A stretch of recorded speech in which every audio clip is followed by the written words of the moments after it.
35 टुकड़ों में लव का दी एंड। एक ऐसा प्रेमी जो जल्लाद बन गया।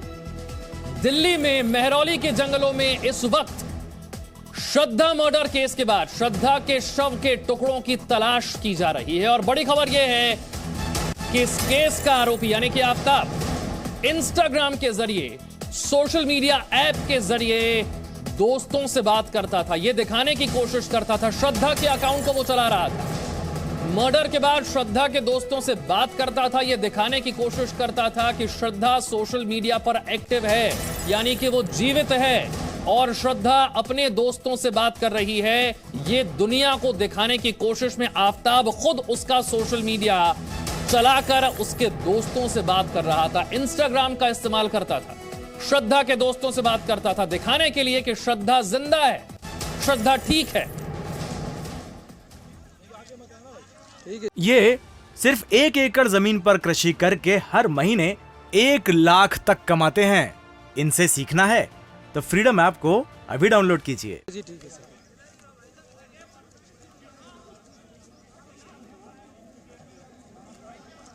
दिल्ली में जिस घर में श्रद्धा और आफ्ताब रहते थे, जिस जगह पर श्रद्धा का मर्डर किया गया, उसी घर के बाहर मौजूद है मेरे सहयोगी प्रमोद। उनके पास चलते हैं। प्रमोद, यहां से क्या जानकारियां ऐसी जुटाई जा सकती हैं जो आगे अब इस केस में मदद कर पाए? क्योंकि आफ्ताब ने कबूल तो कर लिया, लेकिन शव के टुकड़े अभी बरामद नहीं हुए हैं पूरे, और ना ही डीएनए सैंपल अब तक मैच हो पाया है। बिल्कुल विशाल, इस वक्त हम उसी फ्लैट के बाहर मौजूद हैं जहां पर 18 मई को श्रद्धा की हत्या की गई थी। 15 मई को इस फ्लैट में शिफ्ट हुए थे आफ्ताब और श्रद्धा। ये आपको मैं दिखाना चाहूँगा, करीब 50 गज का ये फ्लैट है। एक 1 बेडरूम ये फ्लैट है। इसमें ये आप देख सकते हैं ड्राइंग डाइनिंग, इसके साथ में ही किचन है। और यहाँ से जो सामने आप ये रास्ता देख रहे होंगे, इसी के राइट हैंड साइड पर जो है बाथरूम है, जहाँ पर 18 तारीख को हत्या करने के बाद 19 तारीख तक श्रद्धा की लाश को छुपाया गया था। और उसके आगे ही बेडरूम है जहाँ पर हत्या की गई थी और जहाँ पर जो है लाश के 35 टुकड़े किए गए थे। बदबू ना आए इसके लिए हमेशा जो है आफ्ताब इस खिड़की को बंद रखता था। यहाँ पर आप ये फूल देखेंगे, जो इस तरीके के खुशबूदार फूल है। यहाँ पे अगरबत्ती भी जलाई जाती थी और रूम फ्रेशनर का इस्तेमाल किया जाता था ताकि आने जाने वाले लोगों को किसी तरीके की कोई बदबू ना आए, क्योंकि काफ़ी लंबे वक्त तक उसने 35 टुकड़ों को फ्रिज के अंदर संभाल के रखा था। यहाँ पर जो आने वाले लोगों को भी नहीं पता था कि इस तरीके से सामान्य जीवन जी रहा ये शख्स इतनी हैवानियत का खेल चुका है। और अंदर जो है जो लड़की उसके साथ यहाँ पर आई थी वो अब टुकड़ों में तब्दील होकर एक फ्रिज के अंदर बंद है। और उसके एक एक 2-2 टुकड़े को ये रात को 2 बजे पॉलिथीन में लेकर निकलता है और उन्हें जंगलों में फेंक के आ जाता है। यहाँ पर लोगों को जब पुलिस आई है, पुलिस उसको 3 से 4 बार इस फ्लैट पे लेके आई है। इस फ्लैट के अंदर रखे हुए फ्रिज को अपने कब्जे में लिया है। इसकी फॉरेंसिक जांच करवाई गई। तमाम जो चीज़ें थी, जो एविडेंस थे, वो पुलिस ने कलेक्ट किए। और सबसे चौंकाने वाली बात यह है कि हत्या करने के करीब 20 से 25 दिन बाद ही जो है उसने क्या कहते हैं एक डेटिंग ऐप के जरिए एक लड़की को जो है वो यहाँ पर जो है लेके आया था, यहाँ बुलाया था। उस वक्त जो भी बॉडी के पार्ट थे तो उसको जो है फ्रिज से निकाल के कबर्ड में जो है शिफ्ट कर दिया था। और यहाँ पर ये जिस तरीके से यहाँ रह रहा था, सामान्य जीवन जी रहा था, उसको देखकर किसी को भी कभी कोई शक नहीं हुआ, क्योंकि 50 गज का ये फ्लैट है। इसमें अभी कपड़े अभी भी आप देख सकते हैं कि आफ्ताब के जो है यहाँ पे नजर आ रहे हैं। और इस घर को पूरी तरीके से बंद रखता था। लोग को नहीं कभी भी ये शक हुआ कि किसी तरीके की कोई बदबू या कुछ इस घर से आ रही है, क्योंकि बदबू को मिटाने के लिए इसने खास तौर पे अगरबत्ती, रूम फ्रेशनर और इस तरीके के फूलों का इस्तेमाल किया था। और लोगों को ये लगता था कि अंदर पूजा पाठ होती है, मंदिर जो है उसमें अगरबत्ती जलाई जाती है, इसलिए हर वक्त जो है खुशबू आती थी। इसको लेके कभी किसी को शक नहीं हुआ। करीब 18 बार वो इस घर से निकला है पॉलिथीन में श्रद्धा की लाश के टुकड़ों को लेकर। और करीब 1.5 महीने तक जो है वो फ्रिज के अंदर ही टुकड़े पड़े रहे थे, क्योंकि कई बार 2-2 दिन प्रमोद, आप जिस फ्रिज का जिक्र कर रहे हैं, हालांकि आप जिस जगह पर है यहां से पूरा घर देख पाना संभव नहीं है, ये हम समझ रहे हैं, लेकिन क्या यहां से आप समझ सकते हैं कि यहीं पर वो फ्रिज था जहां पर श्रद्धा को न सिर्फ मारा गया बल्कि उसके शव के टुकड़े करके यहीं पर फ्रिज में रखा गया इतने लंबे वक्त तक? देखिए, ये जो आप ये देखेंगे, ये ड्राइंग डाइनिंग का हिस्सा है। इसके आगे जो रास्ता जा रहा है उसके ठीक बिल्कुल एंड में एक बेडरूम है। उसी बेडरूम के साथ में फ्रिज को रखा गया था। हत्या भी उसी बेडरूम में की गई थी और बॉडी के 35 टुकड़े भी उसी रूम में किए गए थे जो बेडरूम था। उसके इसी रूम के और बेडरूम के बीच में जो है वो बाथरूम है। उस बाथरूम में 18 तारीख से लेकर 19 तारीख तक श्रद्धा की लाश को जो है वो छुपाया गया था हत्या करने के बाद। और 19 तारीख को जब आरी खरीद ली, फ्रिज खरीद लिया, उसके बाद उसकी बॉडी के टुकड़े जो है वो बेडरूम में ही किए गए थे और वहीं फ्रिज में रख दिया था। तो आप ये देख सकते हैं 50 गज का ये मकान है और यहाँ से जो है ये एंट्री है। ये खिड़की होती है जो कि अक्सर बंद रहती थी और बिल्कुल लास्ट में जाकर वो फ्रिज रखा हुआ होता था, तो बदबू जो है वो इतनी जल्दी नहीं निकल पाती। अच्छा प्रमोद, जिस जगह पर है जरा आप आमतौर इसके आसपास की तस्वीर भी दिखाइए। क्या आस पड़ोस में कोई और फ्लैट है, कोई और मकान है जहां से आते जाते किसी की नजर पड़ती हो, जहां आते जाते लोगों ने आफताब को देखा हो, श्रद्धा को देखा हो, कभी किसी को शक हुआ कि इतने दिनों से श्रद्धा नजर नहीं आ रही है? ऐसा भी कुछ है क्या? जरा आसपास की भी तस्वीर दिखाइए। देखिए विशाल, मैं आपको दिखाऊंगा कि ये जो बिल्डिंग है इसमें ग्राउंड फ्लोर है जहां पे केयर टेकर रहते हैं। ये फर्स्ट फ्लोर है जहां पर आफ्ताब और श्रद्धा रहते थे और इसके अलावा एक सेकंड फ्लोर है। वो जो फ्लोर है वो भी किराए पे है। उसमें जो किराएदार है वो जुलाई के महीने में यहाँ पे शिफ्ट हुए हैं, तो उनको पता ही नहीं चला था कि यहाँ पर कौन रहता था। उन्होंने 1-2 बार जो है उसको आफ्ताब को जरूर देखा है जब वो छत पे जाता था पानी की टंकी को देखने के लिए, तब उनको ये पता था कि यहाँ एक लड़का रहता है। लेकिन श्रद्धा क्योंकि 18 तारीख को यहाँ पर उसकी हत्या कर दी गई थी, 15 तारीख को वो शिफ्ट हुई थी, यानी 3 दिन ही यहाँ पे रुकी थी और उसके बाद उसकी हत्या कर दी गई थी। यहाँ पर आप ये देख सकते हैं करीब 50 गज का ये मकान है। नीचे केयर टेकर है और ऊपर दो फ्लोर है जो अलग अलग किराए पे दिया हुआ है। यहाँ पे आप इस सामने भी जो देखेंगे तो बहुत ही संकरी जो है ये गली निकलता लोगों को देखते थे कि लड़की, क्योंकि जब यहाँ पे 15 मई को वो शिफ्ट हुए थे तो उसके बाद 18 मई को उसकी हत्या कर दी गई थी। तो लोगों को यही लगा कि जो लड़की यहाँ आई थी वो जानकार थी और यहाँ लड़का अकेला रहता है। वो अक्सर जो है यहाँ पर बाहर आता था, जो ऑनलाइन अगर फूड वो ऑर्डर करता था तो उसकी डिलीवरी लेने आता था। तो कभी किसी को शक नहीं हुआ कि इस तरीके से हैवानियत का खेल खेलने के बाद एक सामान्य जीवन जो है वो आफ्ताब यहाँ पर जी रहा है।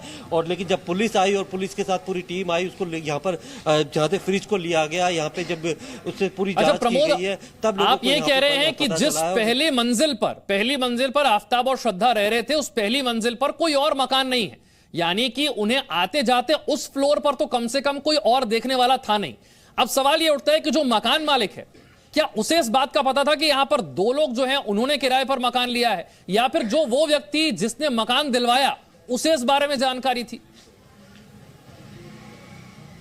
जी बिल्कुल, देखिए दरअसल ये मैं आपको दिखाऊंगा, ये 50 गज का मकान है जिसमें ग्राउंड फ्लोर पे केयर टेकर वगैरह रहते हैं। एक छोटा है ये फर्स्ट फ्लोर, यहाँ पर ही आफ्ताब और श्रद्धा रहने आए थे और उसके बाद सेकंड फ्लोर पर जो है वो भी किराए पे है। दरअसल ये सारे फ्लोर जो है इंडिविजुअल अलग अलग लोगों को बेचे हुए हैं, तो यहाँ के मकान मालिक भी जो है वो अलग अलग है।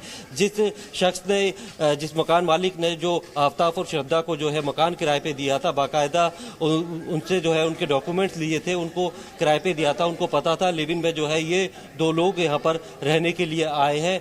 उसके अलावा जो एक बद्री नाम का शख्स है जो कि हिमाचल जब ये टूर पे घूम रहे थे उस दौरान बद्री मिला था और जो कि छतरपुर इलाके का ही रहने वाला है, उसी ने बताया था कि अगर वो लिव इन में रहते हैं, उनका परिवार से कोई ज्यादा अटैचमेंट नहीं है, तो जैसे वो मुंबई में रह रहे थे वैसे ही दिल्ली के छतरपुर में रह सकते हैं। उनके उसके बाद ही जो है 8 मई को जो है दोनों जो है दिल्ली आए थे। पहले पहाड़गंज में एक होटल में 1 दिन रुके, उसके बाद सैदलाजाब में एक हॉस्टल में रुके, उसके बाद 15 मई को यहाँ पे शिफ्ट हो गए और 18 मई को श्रद्धा की जो है हत्या कर दी गई। तो यानी दिल्ली आने के 10 दिन के बाद ही जो है श्रद्धा की हत्या कर दी जाती है और उसके बाद उसके बॉडी पार्ट्स को जो है अलग अलग जगहों पे फेंका जाता है। तो किसी को भी कोई जानकारी बहुत ज्यादा नहीं मिली। यानी कि प्रमोद आप ये कह रहे हैं कि मुंबई से जब दिल्ली ये दोनों शिफ्ट हुए उसके बाद इतने कम दिनों के लिए श्रद्धा जीवित थी कि उसे पहचान पाए कोई, उसकी किसी से दोस्ती हो पाए, यह संभव नहीं था, मुमकिन नहीं था। आसपास के लोगों को शायद पता भी नहीं चला कि 2 लोगों ने यहां पर मकान किराए पर लिया था, क्योंकि दिल्ली शिफ्ट होने के कुछ ही दिनों के भीतर मर्डर हो गया। बिल्कुल विशाल, सबसे पहले मैं आपको बता दूं कि दिल्ली शिफ्ट होने का कोई प्लान जो है वो आफ्ताब और श्रद्धा का नहीं था। दरअसल 3 साल से वो रिलेशन में थे और बीच में अब उनके झगड़े इतने ज्यादा बढ़ गए थे कि दोनों ने अप्रैल के महीने में ये तय किया कि दोनों को एक लंबे वेकेशन पे जाना चाहिए, अलग अलग जगहों पे घूमना चाहिए, जाना चाहिए और एक दूसरे को इतना समय देना चाहिए ताकि उनका प्यार दोबारा से जिंदा हो सके। तो इसीलिए वो हिमाचल के टूर पे निकले थे, उत्तरांचल गए थे, हरिद्वार गए, ऋषिकेश गए, मनाली गए, कसौल गए, कई जगहों पे वो घूम रहे थे। इसी दौरान बद्री नाम का एक शख्स जो है वो उनको मिला और उसने बताया कि उससे जब उन्होंने सारी अपनी बातें शेयर की तो उसने बताया कि अगर वो मुंबई में भी ऐसे ही रह रहे हैं लिव इन में तो वो दिल्ली क्यों नहीं आ जाते। ठीक है प्रमोद, मैं आपके पास लौटूंगा। दिल्ली वो जगह है जहां पर इस लव स्टोरी का कातिलाना एंड होता है, लेकिन इस लव स्टोरी की जो शुरुआत है वो मुंबई में होती है। मुंबई से येशा कोटक हमारे साथ हैं, उनके पास चलेंगे, लेकिन उससे पहले जो पूरा घटनाक्रम है वो जरा समझ लेते हैं। 8 मई को आफ्ताब और श्रद्धा जो हैं वो मुंबई से दिल्ली आ जाते हैं। मुंबई से इस लव स्टोरी की शुरुआत होती है, लेकिन मई के महीने में जो है ये दोनों दिल्ली आ जाते हैं और फिर 15 मई को दिल्ली में छतरपुर में एक फ्लैट में ये लोग शिफ्ट हो जाते हैं। छतरपुर इलाका जहां पर फ्लैट में ये दोनों शिफ्ट हो जाते हैं। 8 मई को ये दिल्ली पहुंचते हैं। मुंबई से शुरुआत, फिर दिल्ली, मई का महीना, 18 मई के दिन श्रद्धा की हत्या हो जाती है। यानी कि दिल्ली शिफ्ट होने के कुछ ही दिनों के बाद आफ्ताब जो है वो श्रद्धा का मर्डर कर देता है, फिर शव के टुकड़े करता है। यानी कि आप सोचिए बहुत कम दिन, दिल्ली शिफ्ट होने के कुछ ही दिनों में मर्डर हो जाता है। बहुत से लोगों को पता ही नहीं चला दिल्ली में जहां पर ये रह रहे थे कि इस मकान में 2 लोग रहते हैं। 19 मई को एक नया फ्रिज खरीदा जाता है इस मकसद से कि शव के टुकड़े करके उस शव के टुकड़ों को फ्रिज में छुपाया जाएगा। आफ्ताब जो है अगले दिन एक नया फ्रिज खरीदता है। 9 नवंबर, मई के बाद सीधा नवंबर के महीने में आ जाइए। एक लंबा वक्त बीत जाता है। श्रद्धा के पिता फिर दिल्ली आते हैं। उन्हें अपनी बेटी के बारे में कोई जानकारी नहीं मिल रही। वो FIR कराते हैं, वो दिल्ली आते हैं, पुलिस से मदद मांगते हैं और फिर 10 नवंबर को जो है वो पिता FIR दर्ज करवाते हैं। मुंबई से शुरुआत, दिल्ली में एंड। श्रद्धा के पिता दिल्ली पहुंचते हैं, उन्हें बेटी के बारे में कोई जानकारी नहीं मिल रही है। पुलिस से मदद वो मांगते हैं, FIR वो दर्ज करवाते हैं, लेकिन उन्हें कोई जानकारी नहीं थी कि मई महीने में ही श्रद्धा का मर्डर हो चुका है। तो 35 टुकड़े, एक प्रेमी जो जल्लाद बन गया और इस लव स्टोरी का एक कातिलाना एंड होता है दिल्ली में मेहरौली के जंगलों में श्रद्धा के शव के टुकड़े करके उन्हें छिपा दिया जाता है, फेंक दिया जाता है। उन्हीं जंगलों में अब आरोपी के साथ पुलिस की टीम मौजूद है और उन शव के टुकड़ों की तलाश की जा रही है। येशा के पास चलते हैं, मुंबई चलते हैं। मुंबई वो जगह है जहां से इस लव स्टोरी की शुरुआत होती है। ऐसा क्या होता है मुंबई में कि श्रद्धा का अपने परिवार से संबंध जो है वो करीब करीब टूट जाता है। हालात इतने खराब हो जाते हैं, झगड़ा इतना बढ़ जाता है कि फिर दोनों दिल्ली आने के बारे में फैसला करते हैं। मुंबई से क्या जानकारी मिल पा रही है येशा?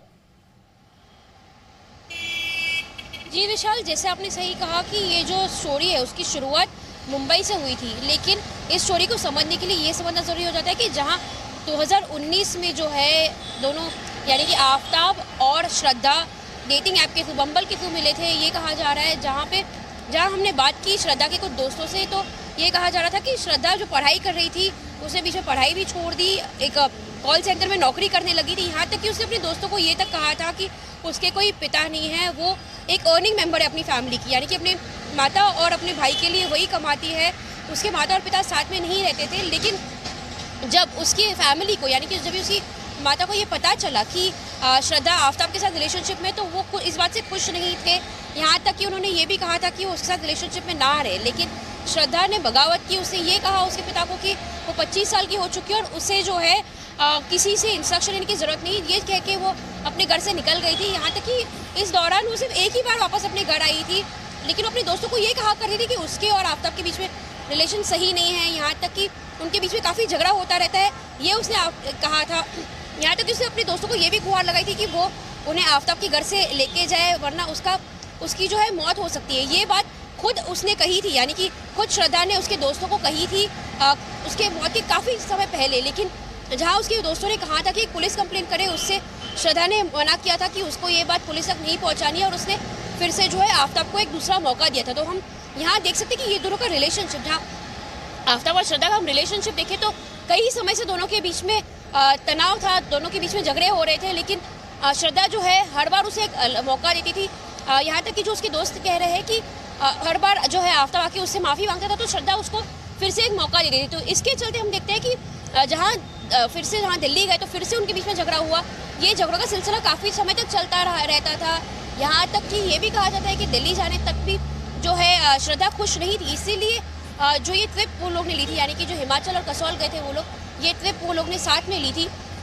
कुछ श्रद्धा जो एक बीएमएम की स्टूडेंट है वसई की, उसकी काफी एस्पिरेशन से, लेकिन दिल्ली में क्या कुछ हुआ, मुंबई में क्या कुछ हुआ, दिल्ली मुंबई दोनों जगह से मेरे सहयोगी जुड़े हुए हैं और इस लव स्टोरी की शुरुआत से लेकर इस लव स्टोरी के दी एंड तक हर जानकारी आपके सामने है। जो 10 बड़े खुलासे हैं वो जल्दी से आपको बता देते हैं। पहला बड़ा खुलासा, मर्डर के बाद एक लड़की को घर में बुलाया गया था, श्रद्धा के अलावा एक दूसरी लड़की घर में आई। दूसरा बड़ा खुलासा, बॉडी पार्ट्स को छिपाकर अलमारी में रखा गया था, फ्रिज में रखा गया, अलमारी में रखा गया, जगह जगह छुपाया गया। तीसरा बड़ा खुलासा, मर्डर के बाद सल्फर हाइपोक्लोरिक एसिड से फर्श को धोया गया ताकि डीएनए सैंपल ना कलेक्ट किए जा सके। इतना शातिर दिमाग, फर्श को एक ऐसे केमिकल से धोया गया ताकि डीएनए सैंपल्स भी ना मिल पाए। चौथा खुलासा, हत्या के बाद लाश को बाथरूम में रखा था। आफताब ने श्रद्धा का मर्डर किया और शव को बाथरूम में कुछ दिन तक छिपा कर रखा।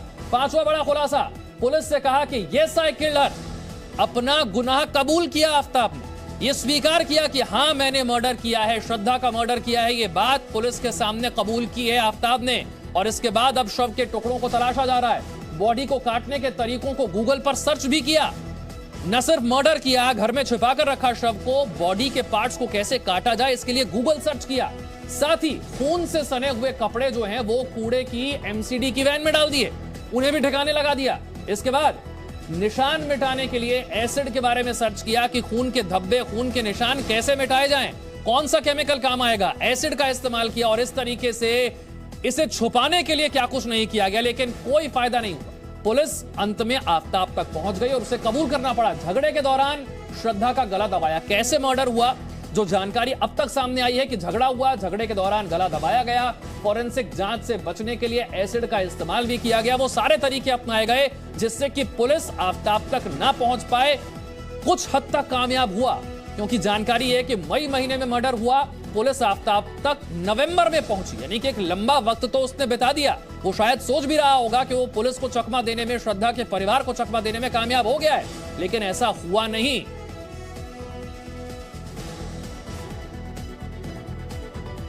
प्रमोद के पास चलते हैं। प्रमोद उसी जगह पर मौजूद है जहां पर मुंबई से दिल्ली शिफ्ट होने के बाद आफताब और श्रद्धा रह रहे थे। प्रमोद उसी घर के बाहर हैं जहां पर न सिर्फ श्रद्धा का मर्डर किया गया बल्कि उसके शव के टुकड़े करके उन्हें फ्रिज में रखा गया। यह वही जगह है। प्रमोद, और क्या जानकारी वहां से मिल रही है? देखिए, बिल्कुल यहाँ पर जो है पुलिस की इन्वेस्टिगेशन लगभग खत्म हो गई है और पुलिस ने पूरे जो घर को है वो सील कर दिया है और फिलहाल जो है बॉडी पार्ट ढूंढने के लिए जंगल में लगातार पुलिस तलाश कर रही है। और यहीं पे अगर हम यहाँ पर बात करें, कुछ ऐसे जो यहाँ पर लोग हैं जो आसपास रहते थे, ये बताओ यहाँ पे आफताब रहता था, कभी क्या देखा है, क्या वो करता था, किस तरीके की गतिविधि होती थी? सर उसकी तो मैंने चेहरा तो देखा नहीं सर, वैसे उसका पानी वानी रात को चलता था, पानी रात को भरता था। वो 10 बजे से 11 बजे से स्टार्ट करता था मोटर अपनी और 1 साढ़े 12 बजे, कभी 11:30 बजे बंद हो जाती थी, कभी 12 बजे, कभी 1:30 बजे, कभी 2 बजे, ऐसे मोटर बंद करता था वो। और वाइब्रेशन जाता था हमारे घर तक मोटर की। और रात को पानी आता नहीं, यहाँ 2-2 दिन, एक दिन छोड़ के पानी आता है। हमने सोचा भाई टैंक से भरता होगा, पर डेली थोड़ा ना कोई भरता है, एक दिन भरता है तो डेली।